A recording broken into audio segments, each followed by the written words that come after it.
TF팀을 만들어서 추진을 하고 있어요. 상속세 개편을 위해서 가장 억울한 세금이 특히 한꺼번에 몰빵으로 내야 되는 상속세입니다. 자녀 공제가 기존의 5천만 원에서 무려 5억까지 인상이 되고 있습니다. 이렇게 유산취득세로 개편이 됐을 때 가장 큰 문제점은 이 세 가지 장점을 완전히 무력화시키는 치명적인 단점이 있습니다. 그렇지만 저희 싹풀 절세연구소에서 연구를 거듭해보니까 딱 한 가지 현행법상 자본이득세 효과를 볼 수 있는 부분이 있었습니다.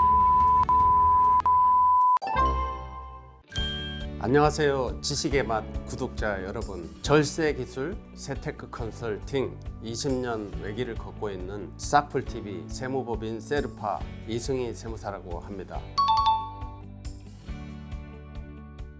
우리나라의 살림을 예산을 짜고 기획하는 부분이 기획재정부입니다. 기재부라고 줄여서 부르는데 기재부에서 줄기차게 주장을 하고 있습니다. 이미 지난 정권에서도 기재부에서 TF팀을 만들어서 추진을 하고 있어요. 상속세 개편을 위해서 추진을 해오고 있었고, 이번 정부에서도 역시 기재부에서 TF팀을 만들어서 강력하게 추진을 하고 있습니다. 최근에 나온 자료를 계속 봐도 내년도에는 상속세를 개편하겠다, 유산취득세로 가겠다, 이렇게 줄기차게 말하고 있습니다. 제 개인적으로는 두 번에 걸쳐서 검토를 마쳤기 때문에 이제는 바뀔 때가 되지 않았을까, 나름대로 확신을 가지고 있습니다. 사실 상속세나 증여세는 자본이득세, 미실현이득에 대한 세금 이렇게 부르는데요. 사람이 태어나서 부담하는 세금 중에서 가장 억울한 세금이 자본이득세, 미실현이득에 대한 세금, 특히 한꺼번에 몰빵으로 내야 되는 상속세입니다. 오늘 말씀드리는 자본이득세, 미실현이득에 대한 세금에 대해서 잘 들어두시면 추후의 부담을 크게 줄이실 수 있으실 것입니다.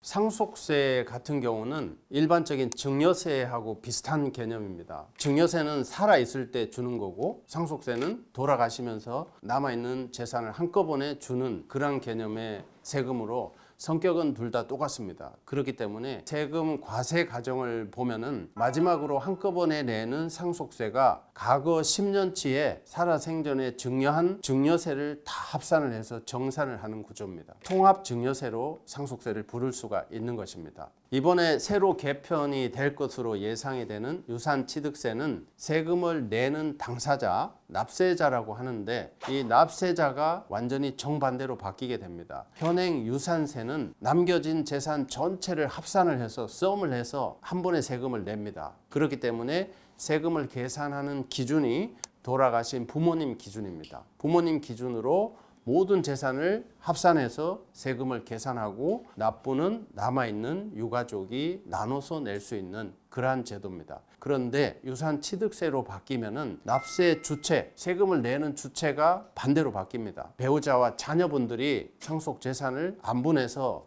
나눠서 가지게 되잖아요. 그러면은 나눠 가지는 각각의 재산에 대해서 각자가 세금을 내게 되는 것입니다. 본인들이 받은 만큼 세금을 각자 내고, 이런 식으로 납세 의무자가 각각의 개인으로 바뀌게 된다는 점이 가장 큰 차이점이라고 볼 수가 있겠습니다. 네, 저희 채널에 관련 영상이 이미 다 올라가 있는데요. 직접적으로 예를 들어보면은 부모님의 재산이 40억인데 상속이 됐다, 이렇게 됐을 때는 유산세 방식에서는 이 40억으로 바로 세금 계산을 합니다. 유산취득세로 바뀌게 되면은 이 40억이 배우자 20억, 자녀 1 10억, 자녀 2 10억 이렇게 나눠서 가지게 됐을 때는 배우자는 본인이 받은 20억에 대해서 세금을 내고, 자녀 1, 2는 각자가 받은 10억에 대해서 각자의 공제를 빼고 각자 세금을 내고, 이런 식으로 재산도 분산이 되고 세금 내는 사람도 분산이 되고, 이런 식으로 나눠서 세금 내는 방식으로 바뀌는 것이 이제 앞으로 개편이 될 유산취득세다, 이렇게 말씀드릴 수 있겠습니다. 이제 상속세나 유산취득세 관련해서 내용이 궁금하신 분들은 저희 유튜브 채널 싹풀TV에 전부 5강으로 강의 자료를 올려두었습니다. 내용을 조금 더 세부적으로 공부하고 싶으신 분들은 싹풀 채널에 오셔서 영상을 시청해 주시면 감사하겠습니다.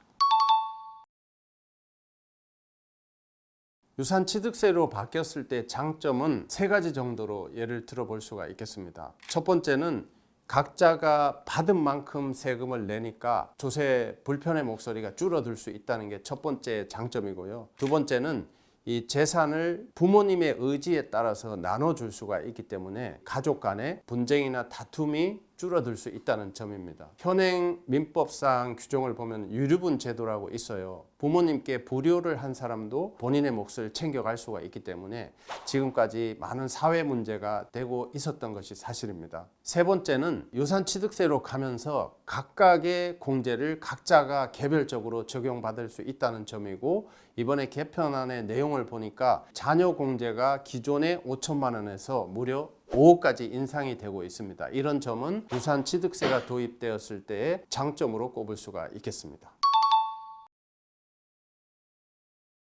이렇게 유산취득세로 개편이 됐을 때 가장 큰 문제점은 이 세 가지 장점을 완전히 무력화시키는 치명적인 단점이 있습니다. 이 현행 과세 체계상 상속세 신고할 때는 과거 10년치의 증여 내역을 합산을 해서 과거 증여세를 정산을 해버리고 있습니다. 이렇게 증여세를 정산을 하게 되면은 필연적으로 과거 금융 자료를 10년치를 보게 됩니다. 현행 유산세 방식에서는 아버님 통장 10년치만 보고 신고를 할 수가 있었는데, 유산취득세로 바뀌게 되면은 납세 의무자가 배우자와 자녀 1, 2 확대가 되기 때문에 신고 의무자인 배우자의 과거 10년치 통장, 자녀 1, 2의 과거 10년치 통장, 이렇게 해서 전 가족의 그것도 과거 10년치의 모든 통장을 오픈해서 국세청에 제출을 해야 된다는 점이 가장 큰 문제점으로 꼽을 수가 있겠습니다.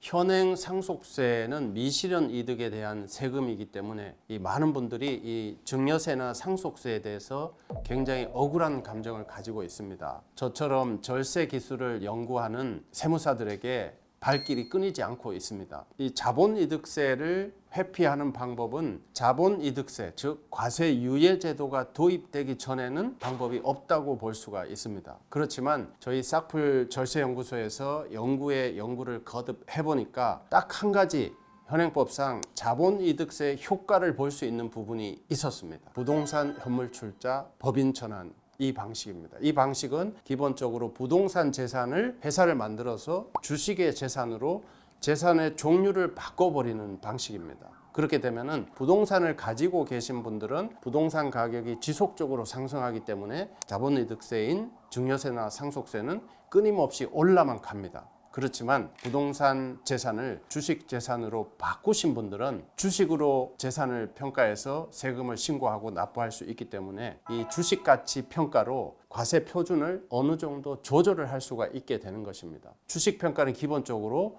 회계 처리를 통한 이 손익계산서와 재무상태표로 가중평균 6대4, 4대6 이렇게 가중평균에서 주가를 계산해서 가치를 결정하고 그 금액으로 증여세나 상속세 신고를 할 수 있기 때문에 이 회계 결과를 통해서 주식 가치, 주가 평가 금액을 어느 정도 조절할 수 있기 때문에 이 과세 유예제도 자본이득세 효과를 볼 수가 있게 되는 것입니다. 이 부분에서 많은 분들이 유튜브나 이런 오픈된 정보를 통해서 저희 싹풀 절세연구소에 끊임없이 노크를 하고 있는 그런 상황입니다. 우리나라 상속세 제도가 현행 유산세 방식에서 유산취득세 방식으로 가더라도 세제에 큰 변화는 없다고 볼 수가 있습니다. 세금을 내는 주체가 기본적으로 부모님 기준에서 남아있는 배우자와 자녀 기준으로 바뀌는 정도밖에 안 되거든요. 그렇기 때문에 과세 유예 효과를 볼 수 있는 그러한 방식을 사전에 준비를 하셔서 충분히 대비를 하셔야 하겠습니다. 부모님께서 평생을 바쳐서 일군 재산을 부모님이 돌아가시면은 남아있는 유가족인 배우자와 자녀분들이 세금으로 무려 30%, 40%, 50%를 내게 됩니다. 이렇게 되면은 재산을 지킬 수가 없게 되는 것입니다. 과도한 상속세 부담을 덜기 위해서는 사전에 미리미리 준비를 잘 하셔야 하는 것입니다. 많은 분들이 유튜브 채널이나 온라인에서 법인 전환, 현물 출자 이런 방식을 광고를 많이 하고 홍보를 많이 하고 있지만 이 사실 법인 전환은 절차의 중요성은 5%밖에 안 됩니다. 그 이후에 3년, 5년, 7년, 10년 정말 세금을 줄이기 위한 절세를 하기 위한 그러한 사후 관리가 진짜배기 절세가 되는 것입니다. 법인 절차가 종료된 이후에 3년, 5년, 7년, 10년에 중요한 이벤트를 하셔서 무거운 자본이득세를 잘 관리하시기를 바라겠습니다. 저희 사풀 절세연구소는 10년 이상 누적된 자본이득세에 대한 세테크 노하우가 축적되어 있습니다. 유산취득세로 개편이 되더라도 납세 의무가 줄어드는 것은 아닙니다. 단지 납세 의무자가 분산될 뿐이기 때문에 유산취득세에 대비하기 위해서는 현행 과세 방식에서 유일하게 유예를 해주고 납부 연기를 해주고 있는 현물출자 법인 전환 과세 유예 제도를 적극적으로 활용하시기를 바라겠습니다. 오늘 짧게나마 말씀드린 내용으로 자녀분들께서 이 영상을 잘 보시고 부모님의 피땀 어린 유산을 잘 지켜내시기를 바라겠습니다.